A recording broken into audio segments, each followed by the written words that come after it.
Boa noite, irmãos. E a graça e a paz do nosso Deus, amém? O irmão Márcio e a irmã Márcia vão se retirar agora, que eles vão ler um pouco. Que Deus seja louvado na vida deles. Você estava até comentando com a Diene hoje que a honra e a glória vai ser dada ao Senhor. Mas, irmãos, é muito difícil você saber que vai viajar naquele dia e ainda eles vieram de manhã, o Márcio deu aula de manhã, eles estão indo para o aeroporto agora viajar. Fosse outro, nem vinha, dizia, hoje o dia está corrido, vamos ter que ajeitar as coisas, não aparecia nem aqui. Mas que Deus seja louvado na vida deles. A gente vê que são poucos que têm essa dedicação. Muitas vezes a gente só quer uma desculpinha para não vir, não é verdade? Acabei esse momento que eu falei com ele, com ela, ele ia dando uma instrução, vai e volte logo, não vai ficar lá não, viu? Falei por dois, mano, não vão ficar lá não, amém? Pois vão com Deus, meus irmãos, e que a graça do nosso Senhor acompanhe vocês, amém? Irmãos, desde já quero estar agradecendo aos nossos visitantes, a Rayane que nos visita, o João Lucas, que eu já considero de casa, ele sabe muito bem disso, e os sobrinhos da irmã Francilene, sinta-se bem-vindo em nosso meio. Eu digo logo para o João Lucas quando ele chega, deixa o menino ficar à vontade, fique à vontade, que criança quando começa a andar é assim mesmo. Irmãos, vamos estar dando continuidade ao estudo que a gente tem visto em Pedro. Eu iniciei e dei algumas introduções para o nosso aprendizado no ano passado, com o tempo que nos resta. Esse é o tema que eu tenho trabalhado aqui, o livro de 1 Pedro, capítulo 4, do 1 ao 3. Domingo passado a gente leu até do 1 ao 5. Hoje eu quero me estender só até o 3, sair um pouco daquele pensamento introdutório e trabalhando um pouco mais algumas aplicações práticas para a nossa vida diária, alguns ensinamentos que nós vamos observar neste domingo, que aqui Pedro nos orienta a enfrentarmos, a estarmos preparados para enfrentar, batalhar contra o pecado, contra aquilo que tenta nos afastar dos caminhos do Senhor.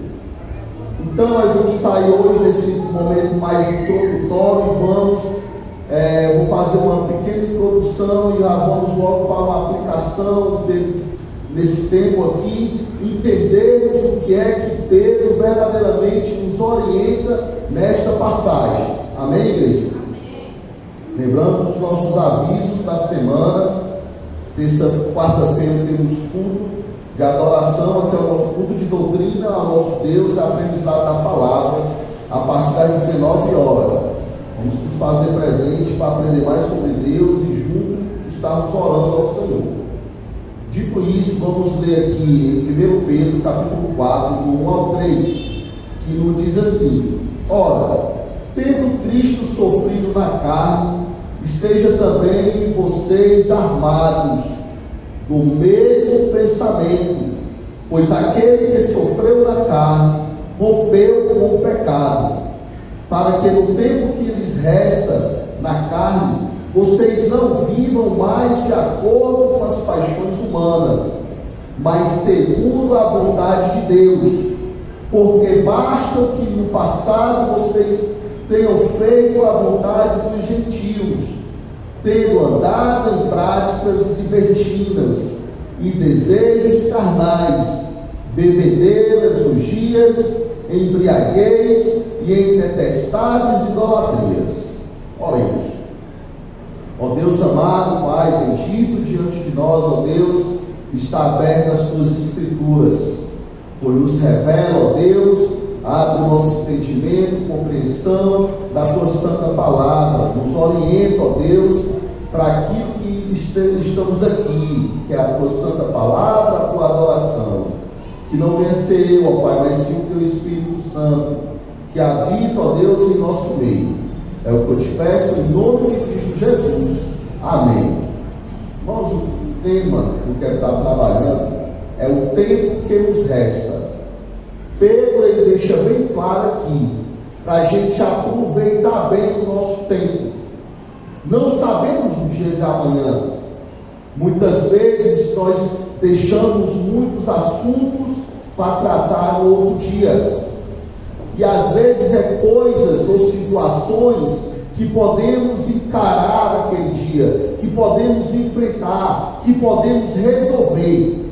Mas o que é que a gente, muitas vezes, como humano, não vou fazer isso agora, vou resolver depois, amanhã eu vejo isso, é o dia de tirar o lixo, é numa segunda, passa segunda e quarta, ou quarta e sexta, aí você diz assim, não vou tirar ou não, vou tirar só quarta. Quando você vai olhar o lixo, já está com mau cheiro. O pecado, a situação do pecado é do mesmo jeito.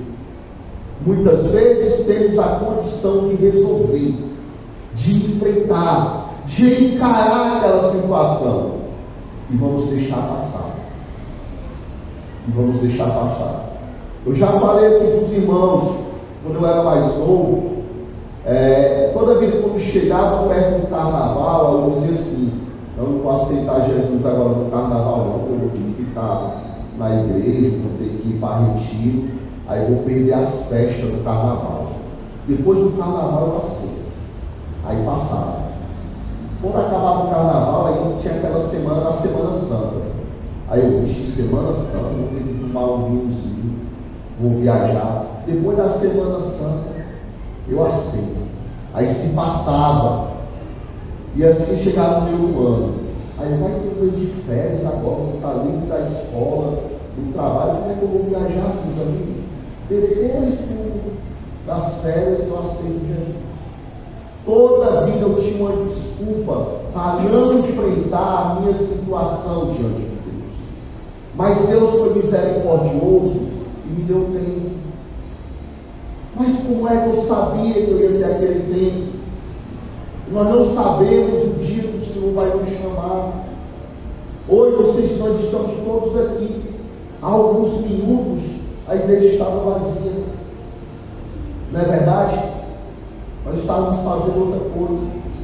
Nós não sabemos.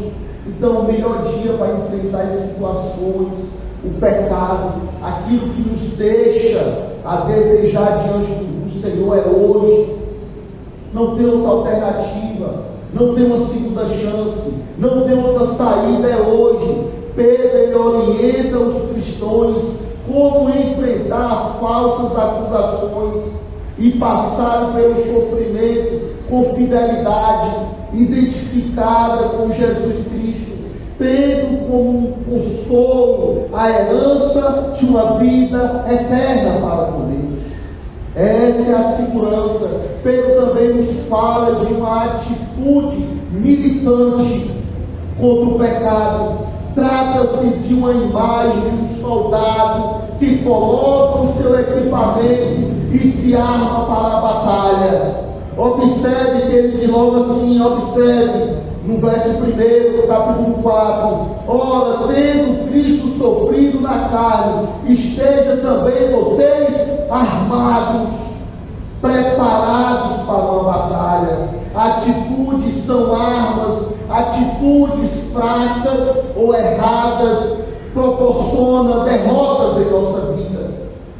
Ao deixar de resolver as nossas questões do pecado, nossa situação para com Deus, em outro dia enfrentamos guerras e sofremos e perdemos, por não enfrentar naquele tempo que nos resta.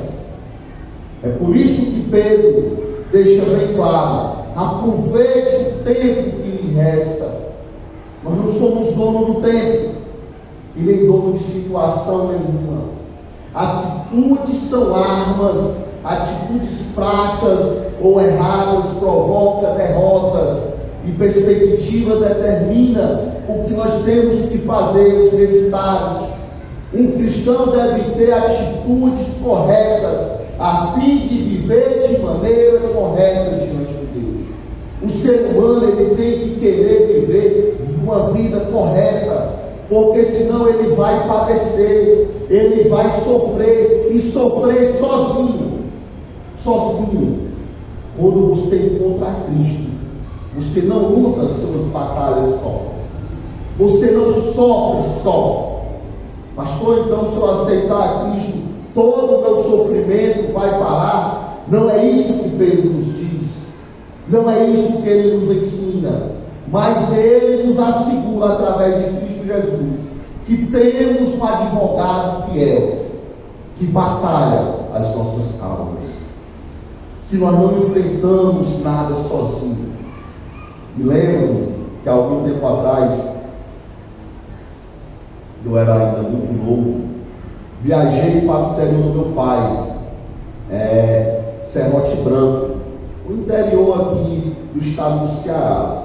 Quando eu cheguei lá, durante o dia tudo muito bom, visitei as casas dos tios dos meus pais, primos dele. À noite, quando caiu a escuridão, eu já fiquei doido para voltar para casa, porque não tinha energia, era tudo escuro. Você via um pico de energia aqui e outro lá depois desse posto de gasolina aí, lá depois daquela escola do Maria de Copaia. As casas que tinham energia eram com exaustor ou com aquelas baterias de carro, carregava e jogava para as lâmpadas. E eu achei aquilo estranho. Você não vê ninguém no meio da rua, um brilho de escuridão. Só que com o decorrer do tempo, parece que a minha vista foi abrindo. Eu comecei a achar normal a escuridão. Comecei a ver as pessoas, comecei a ver os locais, as plantas. Aquela escuridão já não me incomodou mais. E pouco tempo meu olho, a minha visão ia se acostumando até parecer que estava mais claro. Mas isso me fez pensar como é fácil nós nos acostumarmos com a escuridão. Como é fácil. Não é difícil, é fácil. Então isso serve até de uma admoestação. Como é fácil o cristão, o ser humano, se acostumar-se com o pecado, que ele passa até criar como estimação. Como é fácil o ser humano se acostumar com aquilo que incomoda o seu espírito. Aquelas atitudes erradas, pecados escondidos, mentiras, engano. Como é fácil nós nos acostumarmos com aquilo que nos faz padecer, sofrer como pessoas. Esse entendimento do pecado nos traz a pensar como é fácil nos acomodar com aquilo que não vem de Deus. Em vez de ter uma atitude militante, detestar o pecado, se opor a ele, o cristão vai se acostumando ao pecado. Aos poucos, às vezes, nem se dá conta desse processo. Às vezes nem se dá conta que está pecando. Às vezes nem se dá conta o ser humano que necessita de Deus, que precisa de Deus. Pai, eu preciso de Ti. Porque ele começa a achar normal a sua vida miserável. Quando eu falo a vida miserável, não estou falando da parte financeira, não. É a maneira para a qual vivemos. Uma coisa que pode destruir o tempo que nos resta é o pecado e a desobediência a Deus. Você acha que não, mas eu expliquei isso semana passada. Que qual é o salário do pecado? A palavra do Senhor nos diz que o salário do pecado é a morte, nos leva à morte. Mas pastor, eu vejo tanta gente aí pecando, adultera, trai a esposa, mente, rouba, engana e está vivo. Como é a questão do salário? Nós trabalhamos o mês todo e no final a gente quer receber o quê? O nosso salário. Pois quando o Senhor compara a condição do pecado com o salário, é isso. Você vê a vida toda pecando e desobedecendo e achando que não necessita de Deus, e no final o seu destino, no lugar de ser uma eternidade para com Deus, é a morte. Meus irmãos, esqueça esse pensamento que a vida acaba aqui. O seu espírito, a sua carne acaba aqui, mas o seu espírito ele vai viver eternamente, ou para com Deus ou para o inferno. Ele vai viver eternamente. Acaba aqui essa sua vida carnal, humana. Um cristão que vive em pecado é uma arma terrível nas mãos de Satanás. Ele te usa como fantoche, como boneco. Ele arma armadilhas que tu mesmo ajuda ele a fazer e tu mesmo cai nela. Pedro ele apresenta vários argumentos para nos convencer a resistir ao pecado. Ele nos apresenta vários, uma delas que eu quero estar trabalhando essa noite. Pense no que o pecado causou a Jesus. Um pecado que ele não fez, um pecado que ele não cometeu, porque pecado nenhum, culpa alguma foi achada em sua boca. Jesus teve de sofrer por causa dos nossos pecados. Nós já analisamos esses dois textos que eu vou ler aqui, mas acompanhe comigo. 1 Pedro, capítulo 2, verso 21. 1 Pedro, capítulo 2, verso 21. Não diz assim: porque para isto mesmo vocês foram chamados, pois também Cristo sofreu no lugar de vocês, deixando exemplo para que vocês sigam os seus passos. Cristo sofreu em nosso lugar, por causa do nosso pecado. No capítulo 3, verso 18, capítulo 3, verso 18, a gente acabou de ler 1 Pedro, capítulo 2, verso 21. Agora vamos ler 1 Pedro, capítulo 3, verso 18, diz assim, observe comigo. Pois também Cristo padeceu uma única vez pelos pecados, o justo pelo injusto, para conduzir você a Deus.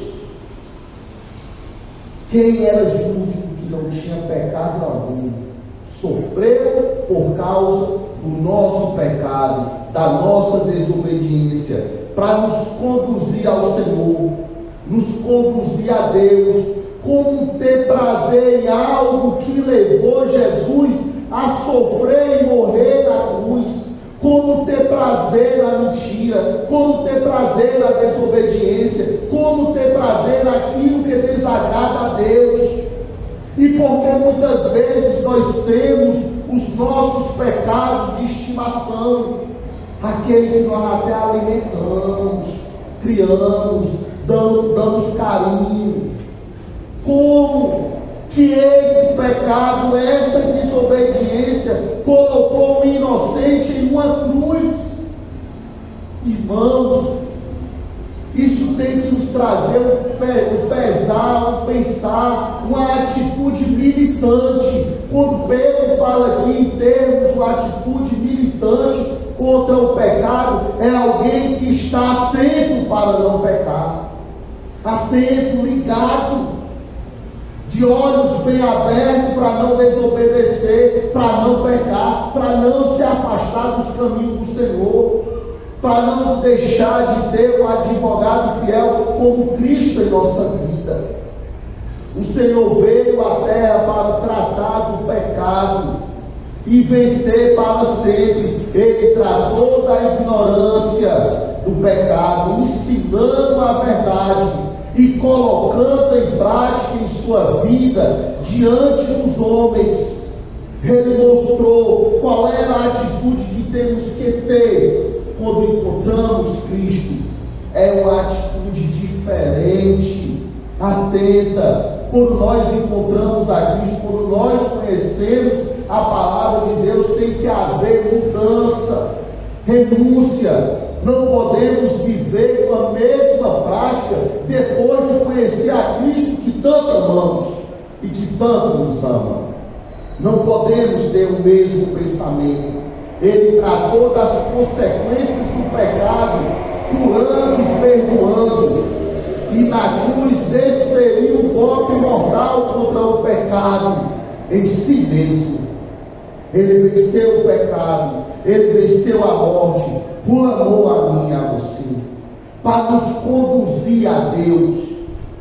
Apesar de sua imensa compaixão pelos pecadores, podemos dizer que Jesus armou-se de uma atitude militante contra o pecado. Irmãos, nós não podemos relaxar, temos que estar atentos para não cair na armadilha de Satanás. Nosso objetivo na vida é deixar o pecado, e só alcançamos esse objetivo quando encontramos Cristo ou quando morremos. Irmãos, o morrer, para quem não conhece a Deus, não é bom. Não é bom. Nos leva ao inferno. Mas o morrer, quando encontramos a Cristo, é vitória, porque nos assegura uma eternidade para com Deus. Mas isso também não nos impede de vivermos momentos de glória nesta terra. Quer ter um avance em tua vida, quer melhorar, entrega teu caminho ao Senhor, confia nele, que Ele vai cuidar de ti. Ou se tu tem atitudes que te afastam de Deus, lembre-se que Ele era militante contra o pecado. Ele agia como um soldado, sempre preparado para o pecado não deixar ele se infiltrar em sua vida. No entanto, isso não deve nos impedir de continuar nos esforçando. Quando nós conhecemos a Cristo, nós não podemos relaxar, temos que continuar nos esforçando. Para o quê? Para ter essa atitude militante contra o pecado. Observe em 1 João, capítulo 2, versos 28 e 29. Nos diz assim: e agora, filhinhos, permaneça nele, para que quando ele se manifestar, tenhamos confiança e não sejamos envergonhados, tendo de nos afastar dele no dia da sua vinda. Se sabem que ele é o justo, reconheça também que todo aquele que pratica a justiça é nascido de Deus. E aqui também em João capítulo 3, em 1 João capítulo 3, verso 9, nos diz assim: todo aquele que é nascido de Deus não vive na prática do pecado, porque nele permanece a semente divina. Esse não pode viver pecando, porque é nascido de Deus. Se nós somos nascidos de Deus, foi implantada em nosso coração a semente, mas essa semente divina, ela só brota se nós cultivarmos ela em nossa vida. Como cultivar essa semente? Através da palavra de Deus, através da vinda na igreja, através do compromisso de vir adorar a Deus. É por isso que João aqui nos deixa bem claro: se sabemos que ele é justo, reconheça também que todo aquele que pratica a justiça é nascido de Deus. É por isso que não podemos viver na mesma prática mundana. Não podemos viver fazendo as coisas do mundo e se enganando. Irmãos, o mundo só é engano. Aqueles que nos dizem ser nossos amigos, quando caímos no buraco, ele não vai dar as mãos para nos salvar. Semana eu vi algo bem interessante, um vídeo de uma pessoa, ela vinha andando e caía em um buraco. Aí um amigo, que dizia amigo, passava e via ele dentro do buraco. Aí olhou, o cara estava atrasado, não vou poder te ajudar, e deixava ele lá no buraco, passava. Veio um outro e olhou para um lado, olhou para o outro e não viu nada que pudesse ajudar ele. Aí sabe o que foi que ele fez? Ele pulou dentro do buraco, deu o pezinho e tirou o que tinha caído. Aquele que tinha caído com ele, quando saiu, ele disse assim: vai, agora tu me dá a mão. Aí ele: não, fica aí o mesmo tempo que eu fiquei, para tu passar pela mesma experiência. Irmãos, o conteúdo da história em si é o mundo. É isso que ele nos faz. O mundo, ele não vai te apresentar as lutas ou a dificuldade que tu vai enfrentar ao desobedecer a Deus. Ele vai te apresentar uma fantasia, um engano e mentira, porque ele quer que tu siga e sofra a mesma coisa que ele sofreu. Ele não vai te dizer que é ruim quando ele te oferecer uma droga, quando ele te oferecer uma bebida, quando ele te convidar para uma farra. Ele não vai dizer que é ruim, ele vai dizer que é bom, porque ele quer que tu caia no mesmo buraco que ele saiu, ou que ele caiu. Então, o mundo, ele só nos engana, mas aquele que te apresenta uma real condição que tu vai enfrentar, aquele que é justo, ele reconhece que tem que servir a um Deus justo e fiel. Ele vai ser sincero contigo. Ele vai te dizer: ó, esse pecado vai te levar à morte, essa desobediência vai te levar à prisão, essa desobediência vai te levar ao fracasso. Então, todo aquele que é nascido de Deus não vive na prática do pecado, porque nele permanece a semente divina. E essa semente ela tem que ser cultivada através da palavra de Deus. Pedro não diz que o sofrimento pode fazer com que a pessoa deixe de pecar. Não, não. Faraó passou por grande sofrimento com as pragas enviadas sobre o Egito. No entanto, ele pecou ainda mais, se manteve um coração puro e pecou ainda mais. Eu mesmo já visitei pessoas e aconselhei pessoas que estavam enfrentando tribulações e sofrimento, e isso não fez com que elas deixassem de pecar. Ao contrário, amaldiçoaram a Deus, se tornando cada vez mais amarguradas por causa de sua dor ou de seu sofrimento, e assim se apegando mais ainda ao pecado e à desobediência. É aquela ideia de quando falece alguém, a primeira pessoa que você tem que julgar é Deus. Está percebendo isso? Ah, porque Deus fez isso comigo? Ah, porque Deus tirou essa pessoa?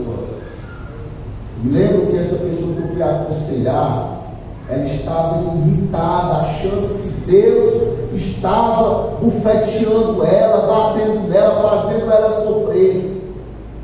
Eu fui dizer: não, meu filho, Deus não está te judiando, Deus não está, é as tuas decisões que está fazendo tu sofrer, é as tuas más decisões, é aquela semente que tu não está cultivando. Muitas vezes cultivamos em nosso coração uma semente maligna, em vez de ser uma semente divina. Eu fui explicar isso para ela, ela amaldiçoou logo a Deus: não quero papo com Deus. E isso só levou ela à ruína e ao fracasso.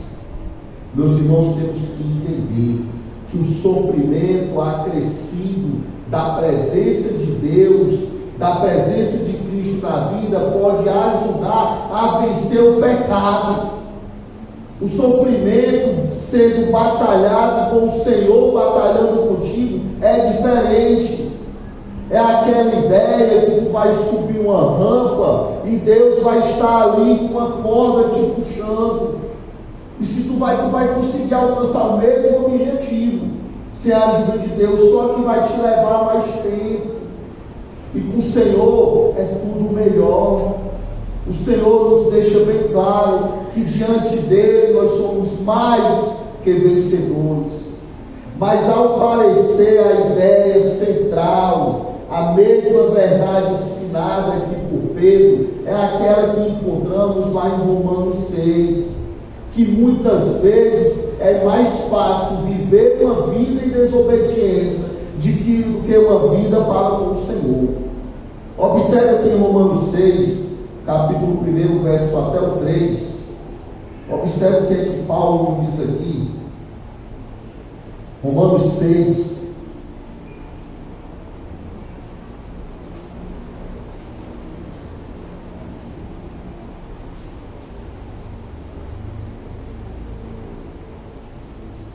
Observe. Que diremos então?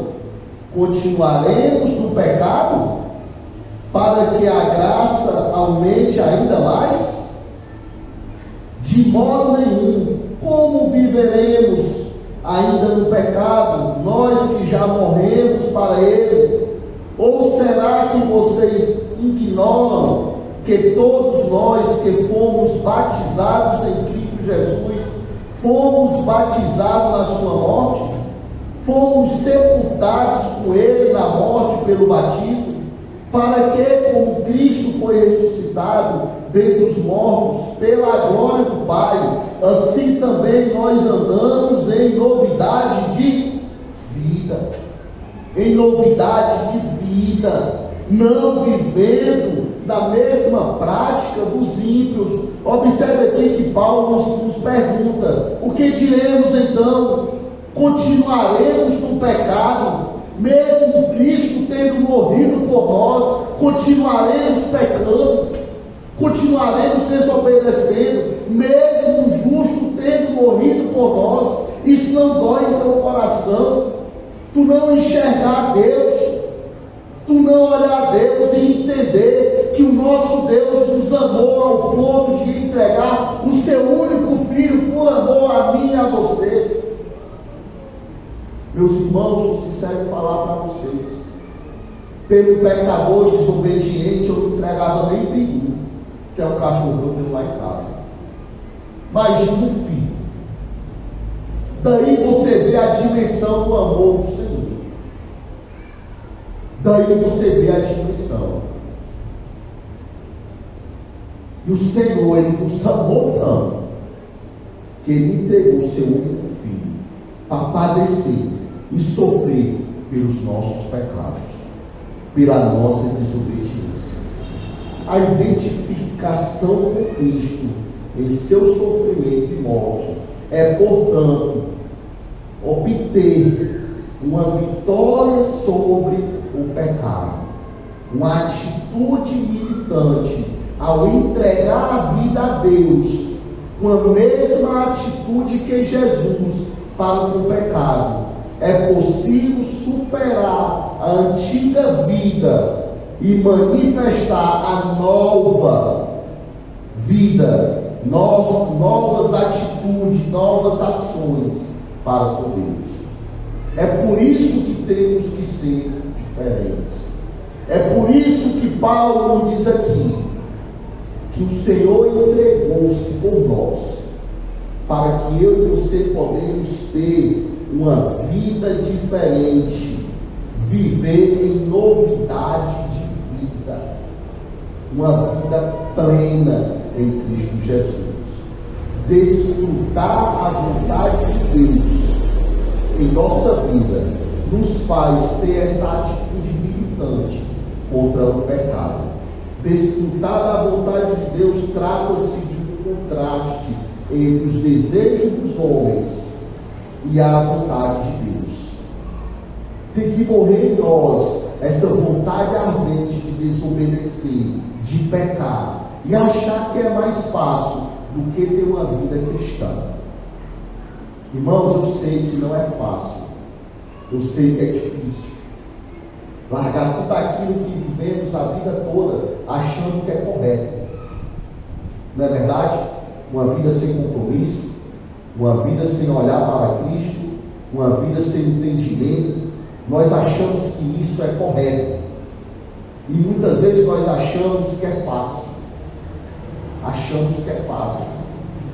Mas, meus irmãos, não é fácil. Viver uma vida de mentira, onde a pessoa que está ao teu lado nunca sabe se tu está falando a verdade ou tu está mentindo. Viver uma vida de engano, achando que aqueles teus amigos que estão perto de ti são amigos fiéis e não é. Meus irmãos, eu sei que não é fácil. Então, para desfrutar da vontade de Deus, trata-se de um contraste. É uma luta constante contra o pecado, contra os desejos dos homens, contra a atitude carnal, e olhar e voltar os olhos para Deus, para Cristo. Os ímpios, até mesmo amigos de longa data, ou seus familiares descrentes, não conseguem entender as mudanças na vida dos que aceitam a Cristo. Eles não vão entender, não conseguem entender a mudança em sua vida, a ação de Deus em sua vida. Eles vão ficar perplexos. Eles desejam para você que você volte ao mesmo excesso de devassidão que antes você tinha, desfrutava. É por isso que quando você volta a sua vida para Deus, muitas daquelas pessoas aumenta a facilidade deles te chamar para o mundo. Te oferece droga, te oferece bebedeira, te oferece festa. O bola que eu pago tudo. Não é assim? Porque ele quer que tu perda o foco do que Deus está fazendo na tua vida, na mudança. Ele quer que tu perda o foco. Aí quando tu vai, tu está enlaçado de novo na armadilha do pecado, aí ele olha para ti e diz: agora por tua própria conta. É diferente de uma atitude militante contra o pecado, de alguém que te apresenta Cristo. Ela vai se doar pela tua vida, para que tu tenha esse encontro para com Deus. Mas a vontade de Deus é muito melhor. E ao fazer a vontade de Deus, investimos o tempo que nos resta. Nunca fizemos o nosso tempo um compromisso, porque só olhamos para a nossa vida. Para a nossa vida. E quando nós passamos a praticar uma vida para com Deus, vivemos uma vida real. A nossa vida passa a ter sentido. Mas se cedemos ao mundo, desperdiçamos o tempo que nos resta e nos arrependeremos depois de ter vivido tudo e não ter ganhado nada. Essa é a realidade. Quando nós aceitamos a Cristo, só temos a ganhar uma eternidade para o mundo. Amém, igreja? Pois vamos ter essas atitudes em nossa vida. A vontade de Deus não é um fardo que o Pai coloca sobre nós. Antes é um prazer divino. O nosso Deus nos capacita, nos prepara, nos fortalece para tornar leve todos os nossos fardos, todas as nossas dificuldades, todas as nossas limitações. A vontade de Deus vem do coração de Deus. Para encerrar, abra sua Bíblia lá no Salmo 33.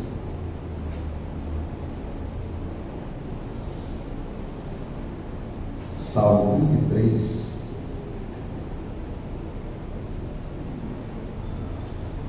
verso 11.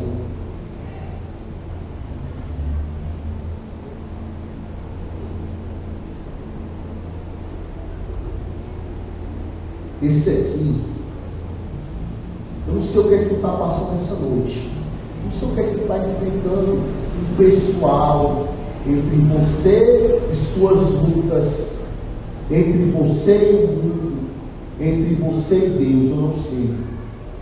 Mas esse aqui é o plano do Senhor para a tua vida. Observe, Salmo 33, verso 11. O plano do Senhor dura para sempre. Os intentos do seu coração por todas as gerações. Feliz a nação, no verso 12, cujo Deus é o Senhor, e o povo que Ele escolheu para a sua herança. O plano de Deus para a nossa vida dura para sempre. E feliz a nação cujo Deus é o Senhor. E o povo, aqui está dizendo que foi nós que escolhemos a Deus? Não, foi Ele que nos escolheu. Nós somos o escolhido do Senhor. Repita comigo, igreja: eu sou o escolhido de Deus. Eu sou a nação que o Senhor escolheu para cumprir os planos dele em minha vida. Glória a Deus por isso. A vontade de Deus vem do coração de Deus para a nossa vida. Amém? Vamos orar ao Senhor. Ó Deus, Pai amado, Pai bendito, Deus de graça e Deus de poder, preenche, ó Deus, o nosso coração, Senhor. Cumpre, ó Deus, em nossa vida, que venhamos, ó Pai, ter essa atitude militante contra o pecado. Nos prepara, ó Deus, nos fortalece para enfrentar as dificuldades, o sofrimento, nesse tempo que nos resta aqui, até que tu venha buscar a tua igreja. Pai, que venha ser cumprido em nossa vida os teus planos, ó Deus. Que venhamos verdadeiramente vencer o pecado, a cilada e a armadilha do inimigo, que o Senhor repreenda. E que venhamos, ó Deus, entender que a tua vontade para a nossa vida, ela é boa, perfeita e agradável. Cumpre em nossa vida, ó Deus, a tua vontade. Nós somos o povo, ó Pai, que tu escolheu. Nós somos a nação cujo Deus é o Senhor. E que a graça do nosso Senhor Jesus Cristo, o amor de Deus o Pai e a comunhão do Espírito Santo esteja sobre você, hoje e sempre. E a igreja do Senhor diz: amém, amém, amém. Desde já agradeço aos nossos visitantes mais uma vez, e que a graça do nosso Senhor esteja sobre a vida de cada um de vocês, amém? Agradecer também os meninos do louvor, da direção. Muito obrigado e até quarta-feira, em nome de Jesus.